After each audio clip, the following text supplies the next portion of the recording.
नमस्कार, हितगुज कार्यक्रमामध्ये आपलं स्वागत. मी प्रशांत सोनार. हितगुज कार्यक्रमाच्या माध्यमातून आपण नेहमी चर्चा करत असतो ती आजारांच्या संदर्भातली, आजारांवरती उपचार कोणते आहेत, त्यांची लक्षणं कोणती असतात आणि विशेषतः प्रतिबंधात्मक उपाय कोणते असतात किंवा शस्त्रक्रिया कोणत्या पद्धतीने करावी लागते, कधी करावी लागते, शस्त्रक्रिया करावी की न करावी या संदर्भातले आपण मार्गदर्शन घेत असतो. आणि आजचा देखील आपला विषय जो आहे तोही महत्त्वाचा आहे आणि त्यासाठी आपल्याकडे आलेले आहेत डॉक्टर अमोल कुमार पाटील. सर, कार्यक्रमामध्ये आपलं स्वागत. नमस्कार. आजचा जो विषय आहे तो अत्यंत महत्त्वाचा आहे आणि ह्या विषयावरती मार्गदर्शन करायला आले आहेत डॉक्टर अमोल कुमार पाटील. यांनी MBBS केलेला आहे, MS जनरल सर्जरीमध्ये आहेत, DNB यूरोलॉजीमध्ये आहेत, त्याचसोबत ते प्रमाणित रोबोटिक सर्जन देखील आहेत. त्याचबरोबर ते एक संस्थेचे मेंबर देखील आहेत, MNAMS या संस्थेचे मेंबर आहेत. डॉक्टर अमोल कुमार पाटील हे अपोलो हॉस्पिटल्स नवी मुंबई येथे यूरोलॉजी, यूरो ऑन्कोलॉजी, किडनी प्रत्यारोपण आणि रोबोटिक सर्जरीचे वरिष्ठ सल्लागार म्हणून काम पाहतात. त्यांना यूरोलॉजी आणि मूत्रपिंड प्रत्यारोपणाच्या क्षेत्रात 15 वर्षांचा अनुभव आहे. आतापर्यंत हजारोहून अधिक मूत्रपिंड प्रत्यारोपण आणि 100हून अधिक शवांच्या अवयवांच्या कापणीसाठी मूत्रपिंड प्रत्यारोपण करणाऱ्या टीमचा ते सहभागी राहिलेले आहेत. यापैकी त्यांनी प्राथमिक सर्जन म्हणून 600 मूत्रपिंड प्रत्यारोपण शस्त्रक्रिया केलेल्या आहेत. पुरुष वंध्यत्व आणि स्त्री मूत्रविज्ञान यामध्ये ते विशेष पारंगत आहेत. त्यांनी रोबोटिक डोनर नेफ्रेक्टोमी प्रोग्रॅम सुरू केलेला आहे आणि 30 रोबोटिक डोनर नेफ्रेक्टॉमी केलेल्या आहेत. त्यांनी अपोलो हॉस्पिटल्स नवी मुंबई येथे आजपर्यंत साधारण 250हून अधिक यशस्वी किडनी प्रत्यारोपण केलेले आहेत, ज्यात रोबोटिक दात्याच्या शस्त्रक्रियांचा देखील समावेश आहे. अपोलो हॉस्पिटल्स नवी मुंबई येथे रोबोटिक यूरोलॉजी प्रोग्रॅमची त्यांनी स्थापना देखील केली आहे आणि आजपर्यंत 100हून अधिक रोबोटिक यूरोलॉजी केसेस पूर्ण केलेल्या आहेत. डॉक्टर अमोल कुमार पाटील यांना अनेक पुरस्कारांनी सन्मानित करण्यात आलं आहे. त्याचसोबत राष्ट्रीय आणि आंतरराष्ट्रीय परिषदांमध्ये अनेक वैज्ञानिक शोधनिबंध देखील त्यांनी सादर केलेले आहेत. ते आपल्यासोबत आहेत. अपोलो हॉस्पिटल्स नवी मुंबई येथे यूरोलॉजी आणि रेनल ट्रान्सप्लांटचा समृद्ध अनुभव असलेले डॉक्टर अमोल कुमार पाटील. डॉक्टर, आजचा विषय आहे किडनी प्रत्यारोपणाच्या संदर्भात. मुळात किडनी प्रत्यारोपण शस्त्रक्रिया म्हणजे काय? ओके, किडनी प्रत्यारोपण शस्त्रक्रिया म्हणजे काय? किडनी नाकामी झाल्यानंतर किडनीचं जो काम आहे तो करण्यासाठी आपल्याला 2 ऑप्शन आहे. एक आहे तो डायलिसिस. डायलिसिस हे चांगलं ॲक्च्युली हे नाही आहे, ऑप्शन नाही आहे. म्हणून किडनी प्रत्यारोपण हा actually quality of life, even economic सगळं बघितलं तर किडनी प्रत्यारोपण हा सगळ्यात उत्तम उपाय आहे. किडनी प्रत्यारोपण म्हणजे काय? किडनीचं नॉर्मल काम काय असतो? किडनीला एक नस असतो, एक नाडी असतो आणि एक लघवीचा पाईप असतो. नसमधून किडनीमध्ये ब्लड, नाडीमधून किडनीमध्ये ब्लड जाते, ते ब्लड फिल्टर होते, त्यातनं लघवी तयार होते आणि नसमधनं परत ब्लड परत जाते आणि युरेटरमधून, युरेनचं पाईप युरेटर म्हणतो, त्या मूत्रनलिकामधून लघवी खाली घेऊन लघवीच्या पिशवीमध्ये जमा होते. प्रत्यारोपणमध्ये आपण काय करतो? एखादा लिव्हिंग डोनर म्हणजे त्यांचे नातेवाईक कोणतं देणार असतील ते देतात किडनी. आई, भाऊ, बहीण, बायको, नवरा कोणी असेल तर first degree relative, second degree relative ते रिलेटिव्ह देतात किडनी. ते किडनी आपण जे रिसिपियंटचं हे खराब झालेलं आहे, म्हणजे ज्याचे दोन्ही किडनी खराब आहे, त्याच्या पोटामध्ये आपण ते किडनी बसवतो. ते किडनी बसवायचं म्हणजे जसं सांगितलं तुम्हाला, नाडी, नस आणि लघवीचं पाईप हे तिन्ही गोष्टी आपण जे बंद करून डोनरमधनं काढले ते इथे आपण रुग्णाच्या पोटामध्ये एक ऑपरेशन करून ती नाडीला नाडी जोडतो, नसला नस जोडतो आणि युरिन पाईप लघवीच्या पिशवीला जोडतो. असं हे प्रत्यारोपण असतं ॲक्च्युली. मग ज्यावेळी डोनरचं रक्त किडनीमध्ये जाईल मग तो फिल्टर होऊन परत सेम जे नॉर्मल किडनी काम करते, किडनी चांगलं असल्यामुळे ते व्यवस्थित काम करायला लागेल आणि मग जो युरिन तयार होऊन खाली यायला लागेल. किडनी प्रत्यारोपणाची गरज आहे, कधी साधारण ठरवलं जातं आणि ती कशी केली जाते याबद्दल सविस्तर काय सांगाल? हां, किडनी प्रत्यारोपणची गरज मूळतः भारतात बघितलं तर अराउंड 70% जास्त लोक डायबिटीज आणि ब्लड प्रेशरनंच किडनी खराब झालेले पेशंट असतात. बाकीचे बरंच कारण आहेत किडनी खराब व्हायला. मग किडनी एकदा आपण डायलिसिसवरती चाललं आहे असं पेशंट समजलं, पण त्यावेळी नेफ्रोलॉजिस्टनं वाटतं की नाही, ह्याच्यात डायलिसिसपेक्षा चांगला उपाय जो आहे तो ह्याचा आहे किडनी ट्रान्सप्लांटचा. का म्हणजे तो जसं सांगितलं आता मी, क्वालिटी ऑफ लाईफ जर बघितलं तुम्ही, एखादा माणूस आठवड्यातनं 4 तास म्हणजे 3 दिवस प्रत्येक दिवशी 4 तास डायलिसिस मशीनवरती जातो. म्हणजे येण्याचं 2 तास, जाण्याचं 2 तास, हे सगळंच बघितलं तर आपण म्हणजे भरपूर त्याचं नुकसान होतं. तोच तो घराचा कर्तबदार माणूस असेल तर तो बऱ्यापैकी नुकसान होत असतो. म्हणून हे सगळं टाळण्यासाठी जर ट्रान्सप्लांट केलं ठीक आहे, ट्रान्सप्लांटसाठी थोडं सुरुवातीला खर्च जास्त लागतो, पण तुम्ही 1.5 ते 2 वर्षात जे डायलिसिस जेवढं पैसे खर्चाला लागणार आहेत तेवढेच पैशामध्ये तो ट्रान्सप्लांट होणार आहे. आणि पुढचं तसं बघितलं तर ते डायलिसिस फ्री राहतील, नॉर्मल क्वालिटी ऑफ लाईफ, सगळं फिरणं खाणं प्रत्येक गोष्ट नॉर्मल माणसासारखं करू शकतात ते. म्हणून किडनी प्रत्यारोपण हा सगळ्यात उत्तम उपाय आहे. आणि एक पेशंट, जसं तुम्ही सांगितलं, कारणं विचारलं, बरंच कारणं आहेत त्याला किडनी खराब व्हायला. ते मेडिकल कारणामध्ये आपण जात नाही. आज आपण शस्त्रक्रियेबद्दल त्याचे कॉम्प्लिकेशन जाणून घेतोय. म्हणून एकदा तो आयडेंटिफाय झाला, मग त्यानंतर आपण त्यांच्या घरातले डोनर शोधायला लागतो. त्यांच्या घरात कोण आहेत, आई आहे, बहीण आहे, मग आपण बऱ्याच गोष्टी बघायला लागतो. मग प्रत्येक माणूसच सेम ब्लड ग्रुप पाहिजे. आता असंही नाही की सेम ब्लड ग्रुप पाहिजे असंही काही नाही आहे. वेगवेगळं ब्लड ग्रुप जरी असेल तरी आपण वेगवेगळ्या ब्लड ग्रुपचं पण प्रत्यारोपण करू शकतो. एखाद्याचं ए पॉझिटिव्ह ब्लड ग्रुप आहे, एखादं बी पॉझिटिव्ह आहे, म्हणजे रिसिपियंटचं बी आहे, डोनरचं ए आहे, तरी आपण करू शकतो. असं गरज नाही की बीच पाहिजे किंवा डोनर ओ पॉझिटिव्हच पाहिजे, असं काही गरज नाही. आजकाल ए बी इनकम्पॅटेबल किडनी ट्रान्सप्लांट म्हणतो आपण, त्याचे आपण पुढे डिस्कस करूया.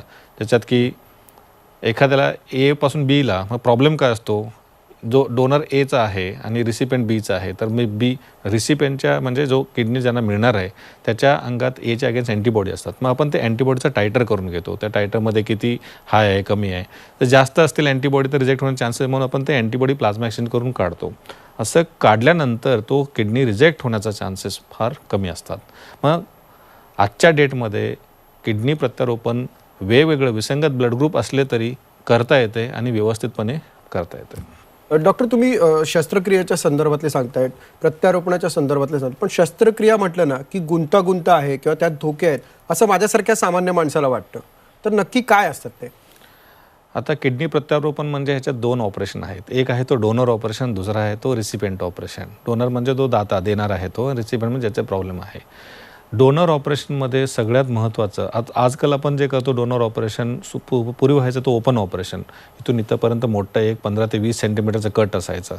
आजच्या डेटमध्ये आपण जे करतो लॅप्रोस्कोपी किंवा रोबोटिक ऑपरेशन करतो. लॅप्रोस्कोपी किंवा रोबोटिक ऑपरेशनमध्ये 3 छोटे छोटे होल करतो. त्या होलमधनं किडनीचे, जसं तुम्हाला सांगितलं, अवयव असतात जे नाडी, नस आणि लघवीचं पाईप, ह्या तिन्ही गोष्टींना आपण आयडेंटिफाय करतो आणि त्याला क्लिपद्वारे बंद करतो. ओपन ऑपरेशनमध्ये धाग्याने बांधायचो, इथे क्लिपद्वारे बंद करतो.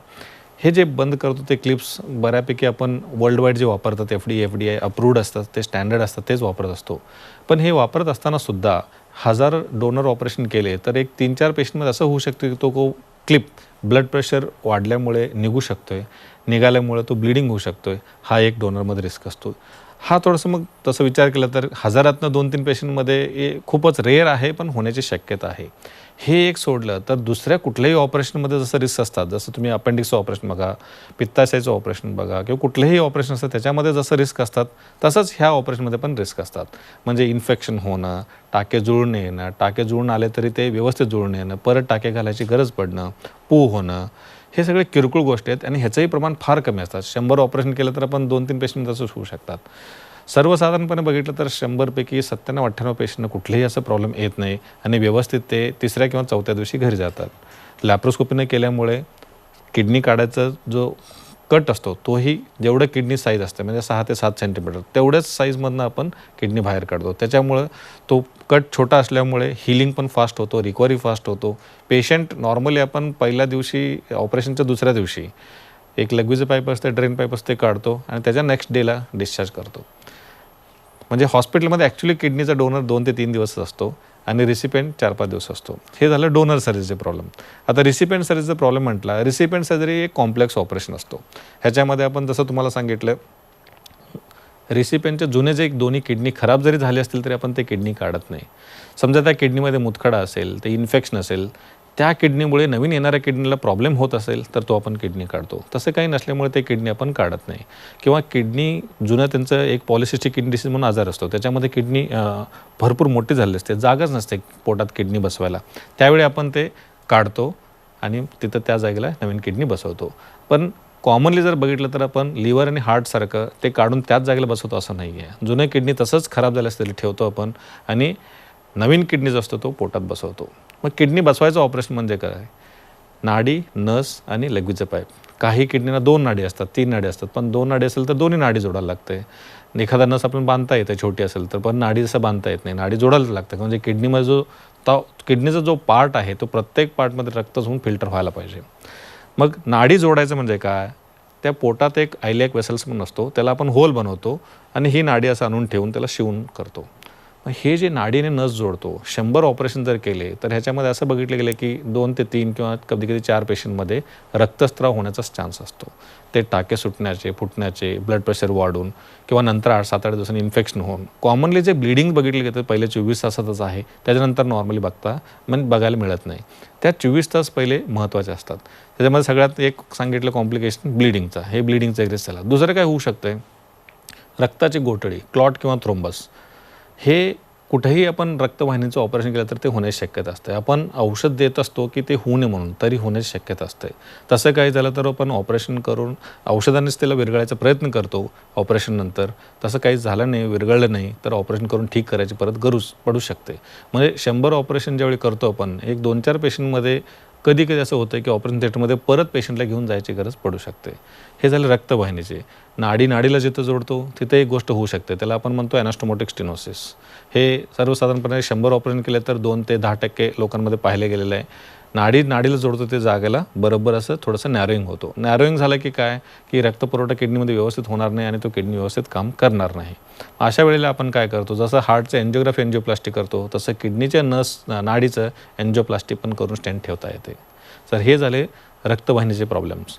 आता दुसरं काय आहे पाईप, तिथे युरेटर म्हणतो आपण. युरेटर लघवीच्या पिशवीला जोडलेला असतो, जो युरिनचा पाईप आहे तो. तिथेही 2 गोष्टी घडू शकतात. एक आहे तो व्यवस्थित जुळून नाही आला तर लघवी पिशवीमध्ये जायच्या ऐवजी पोटातच जमा व्हायला लागेल, मग तो लघवी लिकेज म्हणतो आपण. तसं काही झालं तर परत एकदा ऑपरेशन थिएटरमध्ये घेऊन त्याला रिपेअर करायची गरज पडू शकते. अजून एक गोष्ट काय होऊ शकते, जुळून आली व्यवस्थित पण ते टाईट जुळून आली तर लघवी किडनीमधून खाली पिशवीमध्ये उतरणार नाही. तसं काही झालं तर किडनीमध्येच लघवी जमा होत राहील, मग त्याला वेगळं ऑपरेशन करून ठीक करायची गरज पण पडू शकते. मग हे झाले युरेट्रिक किंवा युरिनचा प्रॉब्लेम, हे किडनी प्रत्यारोपणमध्ये होणारे नॉर्मल कॉम्प्लिकेशन.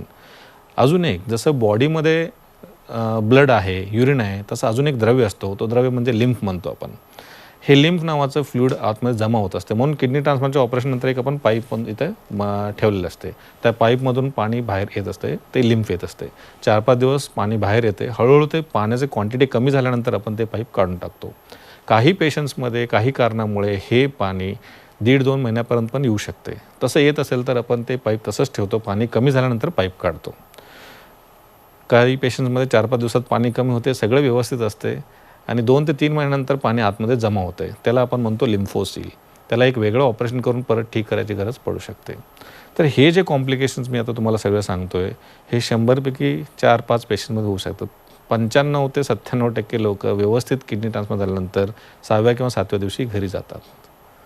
म्हणजे थोडक्यात 95% रेशिओ म्हणायला हरकत नाही, सक्सेस रेशिओ जर आपण कन्सिडर केला. डॉक्टर, एक शस्त्रक्रियेसाठी किती तासांचा कालावधी लागतो साधारण? नॉर्मली डोनर सर्जरी आपण लॅप्रोस्कोपीने जेव्हा करतो 1.5-2 तासात संपते, पण रिसिपेंट सर्जरी अराउंड 3 तास लागते. जे जोडायचं काम आहे ते आपण पहिल्यांदा सुरुवात करत असताना डोनरला आतमध्ये घेतो, चालू करतो, मग थोडं झालं की तिकडे रिसिपेंटला घेतो. रिसिपेंट सगळं रेडी झालं की मग किडनी काढून तिकडे बसवत असतो, त्यावेळी इकडे बंद करत असतो डोनरचं. सर्वसाधारणपणे बघितलं तर मी आता अपोलोचं जर बघितलं, आपण सध्या मागच्या आठवड्यातच 300 किडनी ट्रान्सप्लांट सक्सेसफुली कंप्लीट केलेत आम्ही. आणि सर्वसाधारण टायमिंग जर बघितलं आमचं डोनरचं अराउंड 2 ते मॅक्सिमम 2.5 तास आहे आणि रिसिपेंटचं 3 ते 3.5 तास आहे. ओके. यामध्ये दोन्ही घटक समाविष्ट असतात, रुग्ण आणि डोनर. तर साधारण या दोघांचंही आयुष्य कसं राहतं ट्रीटमेंटनंतर? क्वालिटी ऑफ लाईफ डोनरचं जर तुम्ही म्हटलं की डोनर आम्ही आधी फिट म्हणजे पेशंट म्हणताच येत नाही डोनरला, हे एक फिट माणूस असतो, इंडिव्हिज्युअल असतो. म्हणून तो डोनेट करण्यासाठी फिट आहे की नाही बघण्यासाठी किंवा झाल्यानंतर त्यांना काही त्रास होणे म्हणून आपण भरपूर टेस्ट करतो त्यांचं. ह्या शस्त्रक्रियेमध्ये डोनरचं इनफॅक्ट भरपूर जास्त खर्च होतो की उद्या किडनी दिल्यानंतर त्यांना कुठल्याही प्रकारचे प्रॉब्लेम यायला नको. ज्यावेळी आम्हाला वाटतं आहे की नाही, हां पेशंट एकदम फिट आहे, किडनी दिल्यानंतर ह्यांना कुठल्याही किडनीचा आजार होणार नाही किंवा कुठल्याही अवयवाचा ह्यांना त्रास होणार नाही, त्याच वेळी आपण हे करत असतो.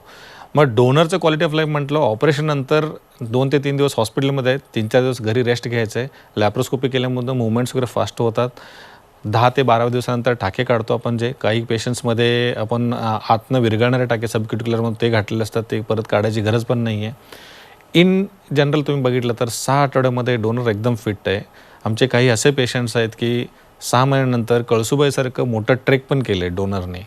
तर डोनरचं फार क्वालिटी ऑफ लाईफमध्ये काही फरक नाही आणि ते एकदम फिट होऊन घरी जातात. रिसिपेंटचं कसं असतं, काही रिस्ट्रिक्शन असतात. ऑपरेशनचं ॲक्च्युली काही प्रॉब्लेम नसतो, पण रिसिपेंटमध्ये रिजेक्शनचं आणि इन्फेक्शनचं चान्सेस असतात. रिजेक्शन होऊ नये म्हणून आपण रोगप्रतिकारक शक्ती जे काही कमी करण्यासाठी औषध दिलेले असतात, त्या गोळ्यांमुळे त्यांचं इन्फेक्शनचा रेट जास्त असतो. म्हणून आपण रिसिपेंट्सना काय सांगत असतो, सुरुवातीला ते डोसेस जास्त असतात, ते डोसेस वगैरे सेट होऊपर्यंत थोडं गर्दीच्या जागेला जायचं नाही आणि शिळं काही खायचं नाही, स्वच्छता सगळं पाळायला पाहिजे, इन्फेक्शन होऊन मास्क घालायचं. जसं कोरोना टाईममध्ये आपण बघितलं तर वर्षभर त्यांना व्यवस्थित मास्क घालणे हे सगळं आपण त्यांना सांगतो. पण त्यांचं कुठल्याही क्वालिटी ऑफ लाईफमध्ये काही फरक पडत नाही. म्हणजे 1 महिन्यानंतर तेही सगळं नॉर्मल ॲक्टिव्हिटीज सगळंच करू शकतात. ऑपरेशनचा फार दुखापती आहे असं काहीच नाही. 1 महिन्यानंतर प्रत्येक गोष्ट करू शकतात जे आपण सगळे करू शकतो. फक्त काळजी इन्फेक्शन होऊ नये म्हणून घ्यायची असते. नॉर्मल त्यांचं इवन मुलांचं लग्न वगैरे झालं असेल तर सेक्शुअल लाईफ वगैरे म्हटलं 3 महिन्यात सगळं, किंवा 1 वर्षानंतर एखादा स्त्रीचं आपण ट्रान्सप्लांट केलं तर 1 वर्षानंतर ते प्रेग्नंट पण होऊ शकतात. सगळे नॉर्मल रुटीनमध्येच होणार असतं पुढंसुद्धा. असं कुठलेही ट्रान्सप्लांट केलं म्हणून त्यांना कुठलेही प्रॉब्लेम येणार असं काही नाही. म्हणजे सर्वसाधारणपणे 3 महिन्याचा किंवा 6 महिन्याचा कालावधी योग्य म्हणता येईल रिकव्हरीसाठी. 3 महिने तुम्ही म्हटलं तर रिसिपेंटसाठी आणि 1 महिना डोनरसाठी आजच्या दिवशी. डॉक्टर, रोबोटिक शस्त्रक्रिया हल्ली केली जाते, ती शस्त्रक्रिया काय आहे? रोबोटिक शस्त्रक्रिया म्हणजे काय असतो, ॲक्च्युली रोबोटिक म्हणजे रोबोट नाही करत असतो काम. हे रोबोटचं फक्त आपण आर्म्स वापरतो. कन्सोलवरती स्वतः म्हणजे मी रोबोटिक सर्जन आहे, मी कन्सोलवरती स्वतः बसतो आणि मीच ऑपरेट करतो. ते रोबोटिकचे आर्म्स वगैरे मीच हलवत असतो. असं नाही की रोबोटिकचा एक सॉफ्टवेअर प्रोग्राम आहे, त्यात घातले ऑपरेशन कर म्हटलं तर ते करते, असं नसतं. ते रोबोटिकचे फक्त आपण आर्म्स वापरतो. ते जे आर्म्स एवढ्यासाठी वापरतो की माझा आता रिस्ट बघितलं तुम्ही तर एवढंच मूव्ह होऊ शकते. रोबोटिकचं कसं आहे 360 डिग्री मुवमेंट असते. तर कुठेही मला मागे जाऊन असं टाके घ्यायचं असेल तर ते व्हेरी इझिली घेता येते मला. ते माझ्या स्वतःच्या हाताने नाही घेता येणार, तशा ठिकाणी तो रोबोटिकचा आर्म पोचू शकतो आहे. तो व्यवस्थित टाके घेता येते, व्यवस्थित कुठल्याही गोष्टी कट करायचं आहे, जोडायचं आहे, ह्याच्यामध्ये फार एकदम प्रिसाइजली करता येतं आहे. आणि त्याचं 3 डायमेन्शन HD विजन जो मिळतो आजच्या जे रोबोटिकचा कॅमेराचा वगैरे फार प्रिसाइज असतो. मग त्याचं ॲडव्हान्टेज घेण्यासाठी आपण किडनी ट्रान्सप्लांटमध्ये सुद्धा वापरू शकतो. आता डोनरचं ऑपरेशन जे आपण लॅप्रोस्कोपिकली करतो सेम ते रोबोटिक पद्धतीने पण करू शकतो. आता रोबोटिकचा ॲडव्हान्टेज काय, लॅप्रोस्कोपीचे पोर्ट्स थोडे मोठे असतात, रोबोटिकचे पोर्ट्स छोटे असतात, म्हणून पोर्ट साईडचं जे पेन होतो ते सुद्धा रोबोटिकमध्ये कमी होतो. प्रिसाइज असल्यामुळे ब्लिडिंग किंवा कुठलेही छोटे अवयव आपण बघतो जिथं लंबार वेन असतो, गोनाडल वेन असतो डोनरमध्ये, हे सगळं टॅकल करण्यासाठी रोबोटिकचं ॲडव्हान्टेज डेफिनेटली जास्त आहे. रिसिपेंट सर्जरीमध्ये आता बरेच रिसिपेंट्स असं असतात की म्हणजे पेशंट ज्यांचे ऑपरेशन आपण करणार आहे, किडनी बसवणार आहे, त्यांचं बरंच पेशंटचं असं असतं की बऱ्याच वेळा एवढे ओबेस असतात की ट्रान्सप्लांट झाल्यानंतर ते इन्फेक्शन होण्याचे चान्स असतात. आणि ओबेसिटी कमी करून ट्रान्सप्लांटला या म्हटलं तर ते डायलिसिसवरती असतात आणि त्यांना ते शक्यच नसतो. मग आपण ओबेसिटी एक्सेप्ट करून त्यांचं ट्रान्सप्लांट करायचं आपल्याला कधी गरज पडते. मग ट्रान्सप्लांट ज्यावेळी करायचं आहे हे रोबोटिक पद्धतीनं जर केला तर एवढी मोठी कट करून घालायची गरजच नाही आहे. आणि लॅप्रोस्कोपीने किडनी ट्रान्सप्लांट करणं खूप अवघड आहे. म्हणून लॅप्रोस्कोपीने जे सुचरिंग करू शकतो ते फास्ट होणार नाही जेवढं रोबोटिकने होतं आहे. आणि ट्रान्सप्लांटमध्ये काय असतं, सुचरिंग फास्ट करणं म्हणजे टाके फास्ट करणं हे खूप महत्त्वाचं असतो. सिलेक्टेड टायमामध्येच किडनी जोडणं आणि पटकन किडनीचं काम चालू करणं हे खूप महत्त्वाचं असतो. मग रोबोटिकमध्ये ओबेस पेशंट असेल तर छोट्या कटमध्ये एकदम छोटे किडनी आतमध्ये जसं डोनरमधनं काढण्यासाठी जेवढं कट लागतो तेवढ्याच कटमध्ये आपण आतमध्ये ते बसू शकतो. बसवल्यानंतर टाके घालून जोडू शकतो. ह्याच्यामध्ये मग इन्फेक्शन्स रेट कमी झाले, पेशंट ऑलरेडी इम्युनोसप्रेस्ड आहे म्हणजे त्याला रोगप्रतिकारशक्ती कमी केलेलं आहे, तर त्याला इन्फेक्शन होण्याचे चान्स जास्त असते. मग रोबोटिकने केल्यामुळे हे सगळं आपण कॉम्प्लिकेशन्स, ब्लिडिंगचे, इन्फेक्शन सगळं कॉम्प्लिकेशन्स कमी करू शकतो.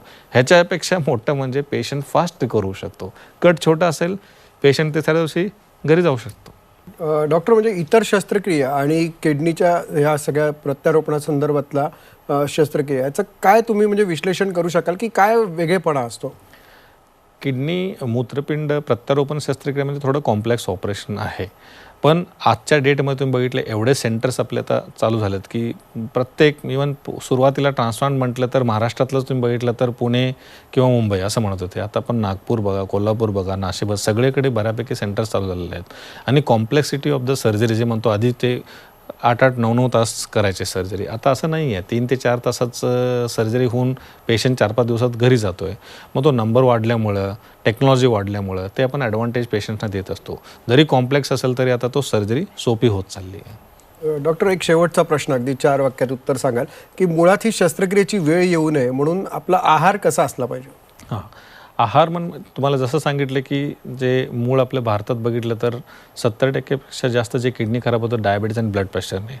तुमचं डायबिटीसचं जर व्यवस्थित कंट्रोल असेल किंवा ब्लड प्रेशर व्यवस्थित रेग्युलर कंट्रोल असेल, औषध व्यवस्थित घेत असाल, आहारचं म्हटलं तर तुम्ही शुगरसाठी, डायबिटीसचं कंट्रोल करण्यासाठी जे जे आहार आहेत ते सगळं व्यवस्थित घ्यायला पाहिजे.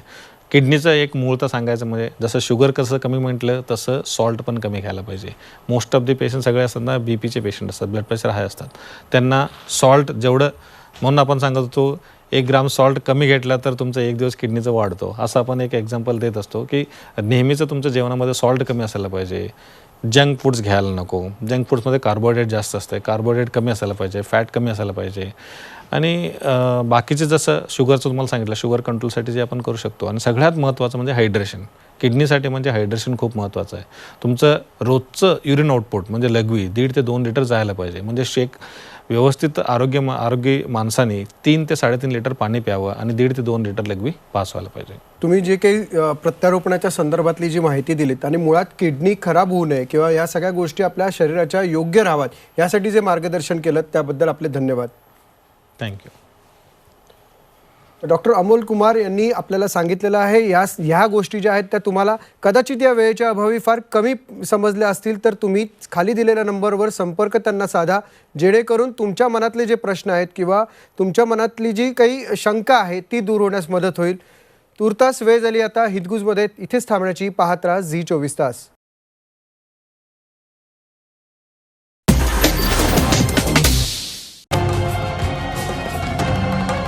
छत्रपतींचा विचार म्हणजे